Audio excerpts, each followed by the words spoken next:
મિત્રો, નોકરી માટેની સ્પર્ધાત્મક પરીક્ષાઓ, ખાસ કરીને ગુજરાત પબ્લિક સર્વિસ કમિશન અને ગુજરાત સબોર્ડિનેટ સર્વિસ બોર્ડ, ગૌણ સેવા પસંદગી મંડળ વિવિધ વિષયો ઉપર પ્રિલિમ પરીક્ષા અને મુખ્ય પરીક્ષા યોજાતી હોય છે. એમાં વર્તમાન પ્રવાહોનું પ્રભુત્વ છે અને વર્તમાન પ્રવાહો પણ નાણાકીય બાબતોને લગતા, રમતગમતને લગતા, ટેકનોલોજીને લગતા, વિજ્ઞાન અને ભૂગોળને લગતા પણ હોઈ શકે. એક એક ટૉપિક પર આપણે દરરોજ એક નાનકડો વિડીયો તૈયાર કરશું, જેથી તમને વિગતે સમજૂતી મળે અને કેવા પ્રશ્નો પૂછી શકાય. ખાસ કરીને જીપીએસસી જેવી મહત્ત્વની પરીક્ષામાં પણ ઉપયોગી થાય એવા મુદ્દાનો સમાવેશ કરશું. આજે જે મેં મુદ્દો લીધો છે નાણાકીય બાબતને લગતો છે અને વર્તમાન પ્રવાહ સાથે સંકળાયેલો છે. હમણાં જ રિસેન્ટલી બનેલી આતંકવાદની ઘટના સામે 1989માં એક સંગઠન રચાયું હતું, આતંકવાદની સંસ્થાઓને નાણાકીય સહાય કરતા દેશો ઉપર નિયંત્રણ લાવવા. એના વિશે આજે આપણે વાત કરવાના છીએ. FATF શું છે? Financial action task force. આવું પણ પરીક્ષામાં પૂછી શકે કે FATFનું પૂરું નામ શું છે? Financial action task force. ગુજરાતીમાં વાત કરીએ તો વૈશ્વિક મની લોન્ડરિંગ અને આતંકવાદી ભંડોળ પર નજર રાખનાર સંસ્થા છે. આનો ઉદ્દેશ શું છે? તો મની લોન્ડરિંગ અને આતંકવાદના ધિરાણ સામે લડવા માટે રાષ્ટ્રીય અને આંતરરાષ્ટ્રીય સ્તરે આંતરરાષ્ટ્રીય ધોરણો સ્થાપિત કરવા અને નીતિઓ વિકસાવવા પ્રોત્સાહન આપવું. તો આતંકવાદના મની લોન્ડરિંગ સામે લડવાનો આ ઉદ્દેશ છે. મની લોન્ડરિંગ અંગે વધતી જતી ચિંતાના પ્રતિભાવમાં પેરિસમાં 1989માં G7 સમિટ દરમિયાન એની સ્થાપના કરવામાં આવી હતી. મિત્રો, આની સ્થાપના બહુ જૂની છે, પણ અત્યારના વર્તમાન સમયમાં આની અગત્યતા વધારે છે.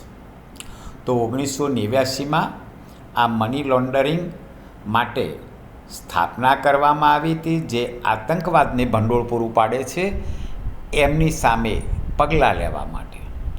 2001માં તેના કાર્યક્ષેત્રમાં આતંકવાદ ભંડોળનો સમાવેશ કરવામાં આવ્યો. હવે આ FATF એનું મુખ્ય મથક તો પેરિસમાં છે, ફ્રાન્સ ખાતે. એના સભ્ય બનવા માટે કોઈ દેશને વ્યૂહાત્મક રીતે મહત્ત્વપૂર્ણ મોટી વસ્તી, મોટી GDP, વિકસિત બેન્કિંગ અને વીમા ક્ષેત્ર વગેરેને માનવો જોઈએ. તો જે મોટો GDP ધરાવે છે, બેન્કિંગ ક્ષેત્ર જેનું મોટું છે, એવા દેશો આમાં સભ્ય બનશે. વૈશ્વિક સ્તરે સ્વીકૃત નાણાકીય ધોરણોનું પાલન કરવું જોઈએ અને અન્ય મહત્ત્વપૂર્ણ આંતરરાષ્ટ્રીય સંગઠનોમાં ભાગ લેવો જોઈએ. FATFમાં 39 દેશો સભ્ય થયેલા છે, જેમાં યુનાઇટેડ સ્ટેટ્સ, ભારત, ચીન, Saudi Arabia, Britain, Germany, France અને UAEનો સમાવેશ થાય છે. તો એવું પણ પરીક્ષામાં પૂછી શકે કે FATFમાં કેટલા દેશો સભ્ય થયેલા છે.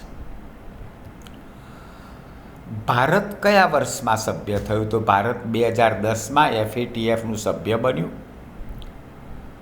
ભારત 2 FATF શૈલીના પ્રાદેશિક સંસ્થાઓ એશિયન પેસિફિક ગ્રુપ AGP અને Eurasian group of combating money laundering and financing of terrorism FAGનો પણ સમાવેશ થાય છે.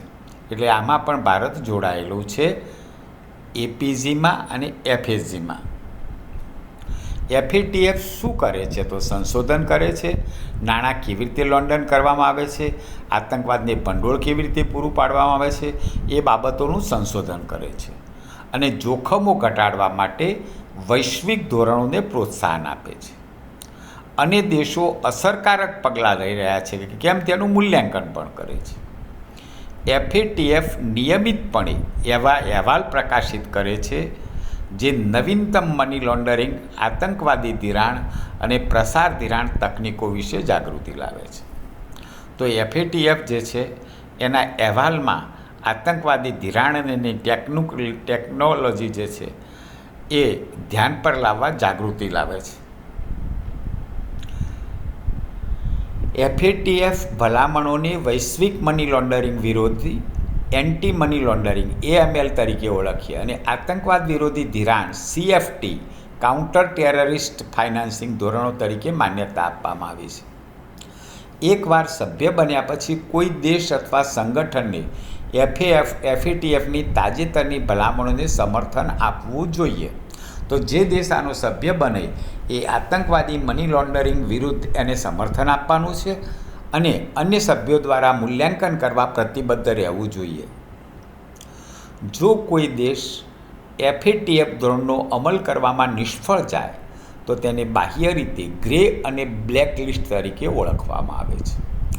ગ્રે અને બ્લેક લિસ્ટ શું છે? તો બિનસહકારી દેશો અથવા પ્રદેશો તરીકે ઓળખાતા દેશોને બ્લેક લિસ્ટમાં મૂકવામાં આવે છે. આ દેશો આતંકવાદી ભંડોળ અને મની લોન્ડરિંગ પ્રવૃત્તિને સમર્થન આપે છે. અત્યારે 3 દેશો ઉત્તર કોરિયા, ઈરાન અને મ્યાનમાર હાલમાં FATFની બ્લેકલિસ્ટમાં છે. FATF બ્લેકલિસ્ટમાં હોવાના પરિણામો શું આવે? તો આંતરરાષ્ટ્રીય નાણાં ભંડોળ, ઇન્ટરનેશનલ મોનિટરિંગ ફંડ, વિશ્વ bank, world bank, Asian development bank ADB અને યુરોપિયન યુનિયન દ્વારા તેમને કોઈ નાણાકીય સહાય આપવામાં આવતી નથી. તો જે બ્લેકલિસ્ટ થાય છે એને વૈશ્વિક સ્તરે ધિરાણ કરતી જે સંસ્થાઓ છે એ કોઈ સહાય નહીં આપે. તેઓ અનેક આંતરરાષ્ટ્રીય આર્થિક અને નાણાકીય પ્રતિબંધોનો પણ સામનો કરવો પડશે. હવે કેટલાક પ્રશ્નો આપણે જોઈએ. આ જે થિયરી સમજ્યાના આધારે કે FATFમાં કેટલા સભ્ય દેશો છે? તો 39 સભ્ય દેશો છે, જેમાં યુનાઇટેડ સ્ટેટ્સ, ભારત, ચીન, Saudi Arabia, Britain, Germany, France અને EUનો સમાવેશ થાય છે. ફાઇનાન્શિયલ એક્શન ટાસ્ક ફોર્સ FATFનું મુખ્ય મથક ક્યાં છે? તો એનું મુખ્ય મથક ફ્રાન્સમાં પેરિસ ખાતે છે. Money laundering